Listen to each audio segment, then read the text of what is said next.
Bollywood silver screen presenting 1 inch princess. इस कहानी की शुरुआत में हमें 2 छोटे बच्चों को दिखाया जाता है, जिसमें लड़की का नाम चोई और लड़के का नाम मिक है।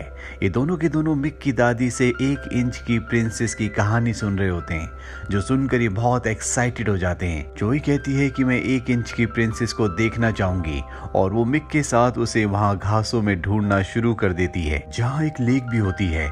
और जब वो लेक में जाती है तो वो वहाँ पर गिर जाती है, जिससे उसका शूज उतरकर पानी में तैरना शुरू हो जाता है। और तभी उसके अंदर से वो 1 इंच की प्रिंसेस उसे देखती है, जो देखकर चोई बहुत खुश हो जाती है। वो मिक को भी लिटिल प्रिंसेस के बारे में, यानी कि उस 1 इंच की प्रिंसेस के बारे में बताती है, लेकिन अब वो वहां पर नहीं होती।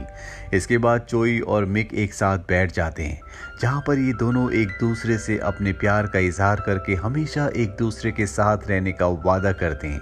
और तभी हमें दिखाया जाता है कि चोई की आंख खुल चुकी है। दरअसल वो एक सपना देख रही है और वो कोई छोटी बच्ची नहीं, बल्कि एक यंग गर्ल है, जिसे राइटिंग का बहुत शौक होता है। वो अपनी विंडो पर जाती है और बाहर एक लड़के को देखती है, जो उसका नेबर है, जिसका नाम मिक है, जिसे वो प्यार करती है। लेकिन मिक की तरफ से अभी तक ऐसा कुछ भी नहीं है। अब कुछ देर बाद जब चोई स्कूल जा रही होती है तो मिक की मॉम, जो उसकी नेबर है, वो चोई से कहती है कि मिक अपना लंच बॉक्स घर पर ही भूल गया, ये तुम उसे दे देना। चोई इस बात से बहुत खुश होती है और वो मिक का लंच बॉक्स लेकर उसकी तरफ भागना शुरू कर देती है। वहीं मिक को भी याद आ गया होता है कि वो लंच बॉक्स घर पर ही छोड़ चुका है, इसीलिए वो भागता हुआ वापस आ रहा होता है और ये दोनों टकरा जाते हैं, जिससे इन दोनों की गलती से किस हो जाती है, जिससे चोई शर्मा कर उसे लंच बॉक्स देकर वहां से भाग जाती है। दरअसल ये दोनों एक ही स्कूल में एक ही क्लास में पढ़ते हैं, लेकिन मिक कभी किसी से ज्यादा बात नहीं करता, क्योंकि वो डॉक्टर बनना चाहता है ताकि अपनी फैमिली को सपोर्ट कर सके।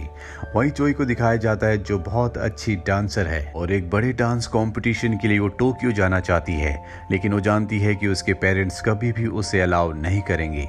अब स्कूल खत्म होने के बाद वो अपने एक दोस्त के साथ अपने घर तक आती है, जहां पर उसका दोस्त उसे एक बहुत अच्छी नोवेल के बारे में बताता है, लेकिन उसे ये नहीं पता होता कि ये नोवेल और किसी ने नहीं, बल्कि चोई ने खुद लिखी है।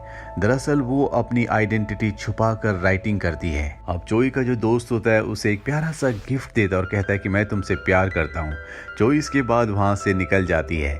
चोई को ये देखकर, ये सुनकर बहुत अच्छा लग रहा होता है और तभी बारिश होना शुरू हो जाती है। चोई अपना अम्ब्रेला निकालती है और वहीं पर खड़ी हो जाती है।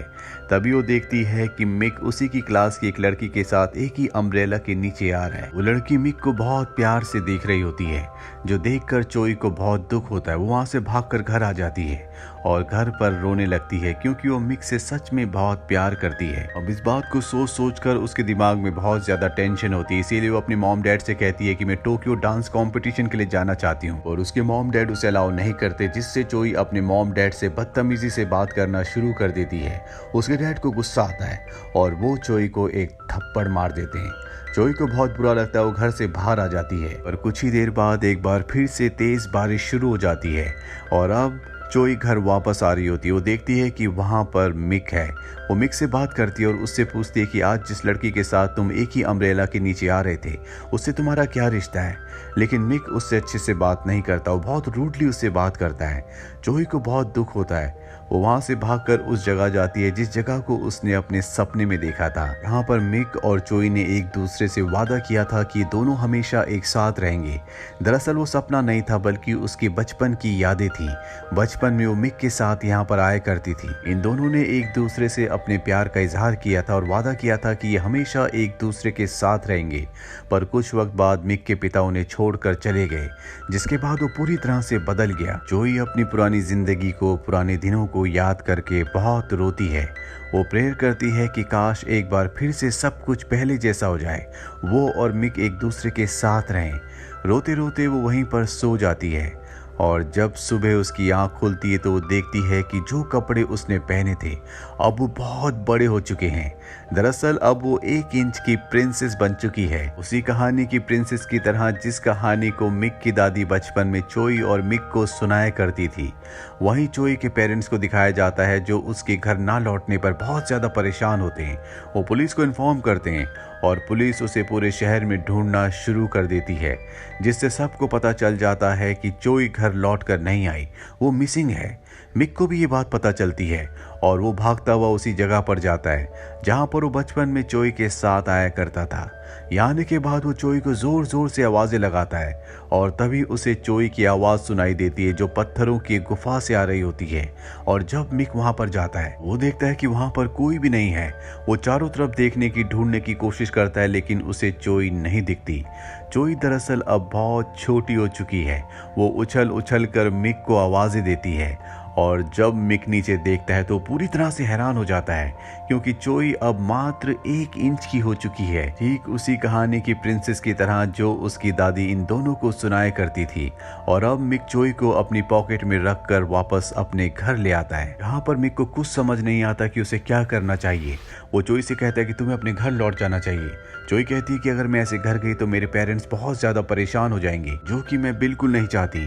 चोई अब इतनी छोटी हो चुकी है कि वो अपना कोई काम नहीं कर पाती, इसीलिए मिक को उसकी मदद करनी पड़ती है।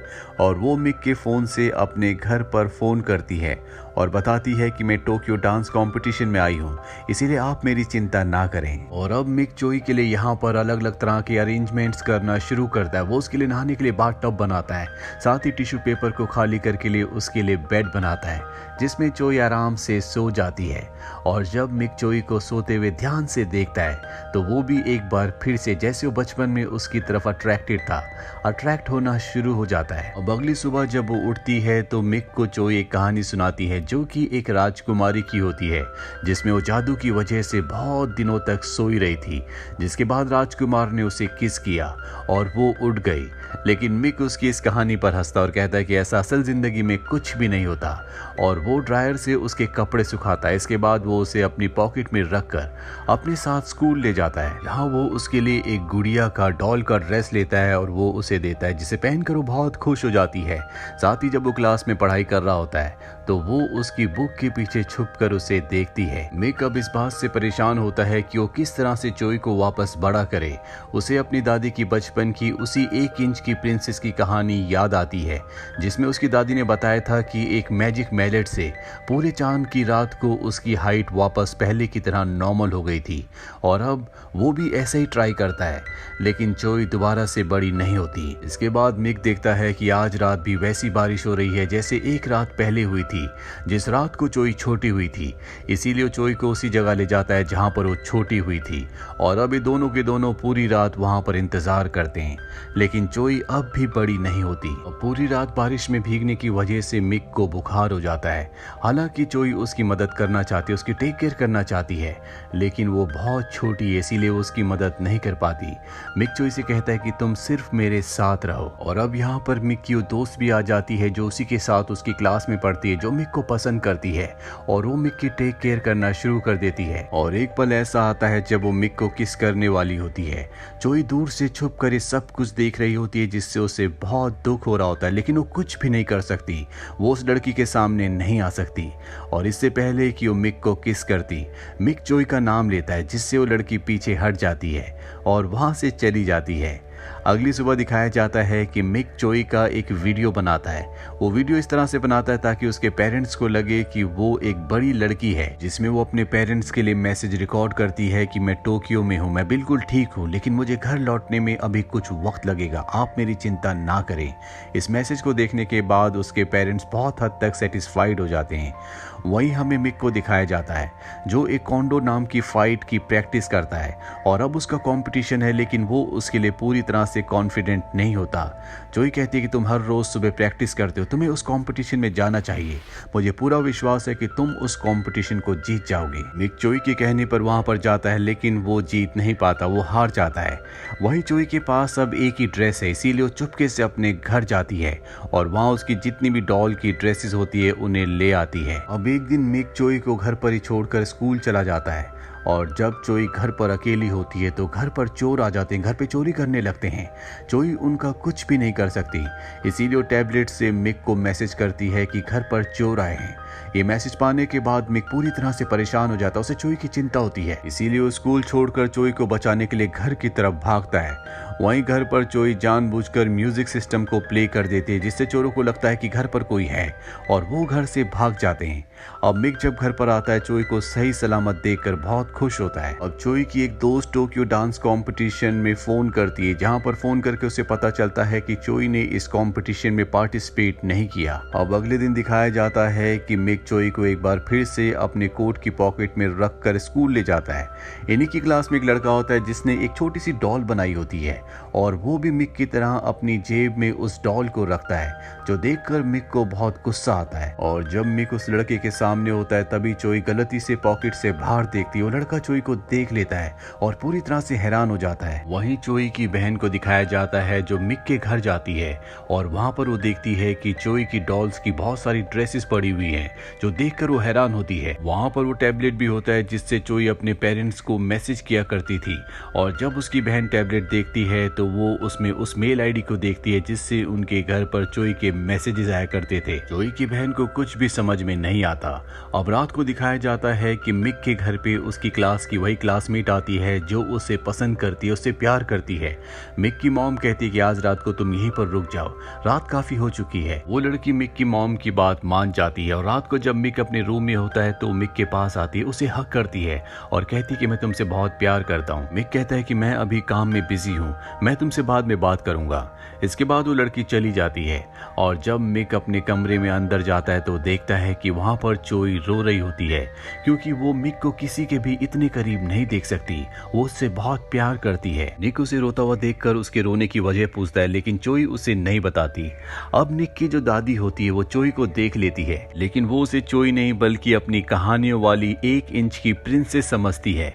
अगले दिन वो प्रिंसेस के लिए कपड़े बनाना शुरू कर देती है। वो सबको बताती है कि हमारे घर में 1 इंच की प्रिंसेस है, लेकिन उनकी बातों पर कोई भी विश्वास नहीं करता। वहीं चोई की वो क्लासमेट जिसने टोक्यो कॉल करके पता लगाया था कि वहां पर चोई डांस कंपटीशन में नहीं है, वो चोई के यानी कि अपने उस क्लासमेट को जिसने मिक की जेब में चोई को देख लिया था और डॉल समझा था, उसे बता देती है कि चोई टोक्यो डांस कंपटीशन में नहीं गई।